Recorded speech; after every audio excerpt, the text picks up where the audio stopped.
Perdana Menteri Israel Benjamin Netanyahu dilaporkan bakal merenovasi kolam renang di rumahnya. Hal itu dilakukan bersamaan dengan tentara Israel tengah disibukkan bertempur melawan Hamas di jalur Gaza.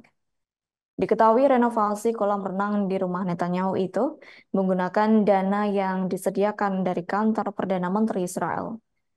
Terkait kabar tersebut, Kepala Akuntan di kantor Perdana Menteri Israel, Roy Benvenisti, memilih untuk mengundurkan diri. Hal itu dikarenakan Roy Benvenisti menolak pendanaan renovasi kolam renang di rumah Benjamin Netanyahu. Roy Benvenisti berselisih dengan Direktur Jenderal CEO Kantor Perdana Menteri Yossi Sele yang menyetujui pendanaan senilai 20,2 juta untuk renovasi kolam renang Netanyahu di villa di Kaisare, Selatan Haifa. Dilaporkan uang senilai puluhan juta itu akan digunakan untuk memperbaiki infiltrasi air ke dalam kolam dan filter yang tersumbat.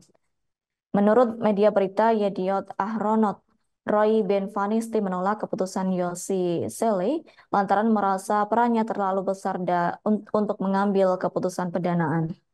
Sementara pejabat di kantor Perdana Menteri Israel menyebut bahwa pendanaan itu bukan proyek yang penting dan hanya sekedar pemeliharaan. Mereka mengatakan kediaman Perdana Menteri Israel itu berhak atas pemeliharaan rumah secara berkala, namun dilarang melakukan pekerjaan perbaikan.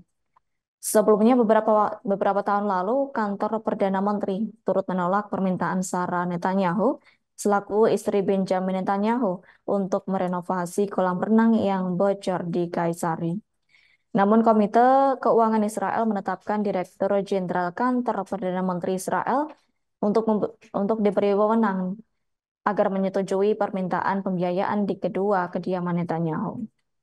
Sebagai informasi, perbaikan renovasi kolam renang di rumah Netanyahu bersamaan dengan jumlah korban di Gaza yang semakin meningkat. Dilaporkan sejak perang yang mencuat di Gaza pada Sabtu 7 Oktober 2023 hingga Rabu 31 Januari 2024, kematian warga Palestina mencapai 26.751 jiwa. Kemudian lebih dari 60.000 warga Palestina dilaporkan mengalami luka-luka. Sebagian besar mereka yang terluka merupakan perempuan dan anak-anak. Adapun Perdana Menteri Israel Benjamin Netanyahu turut berjanji akan terus melakukan perang di Gaza demi menumpas militan Hamas. Hal itu dilakukan sebagai tanggapan atas serangan mendadak Hamas pada awal Oktober lalu.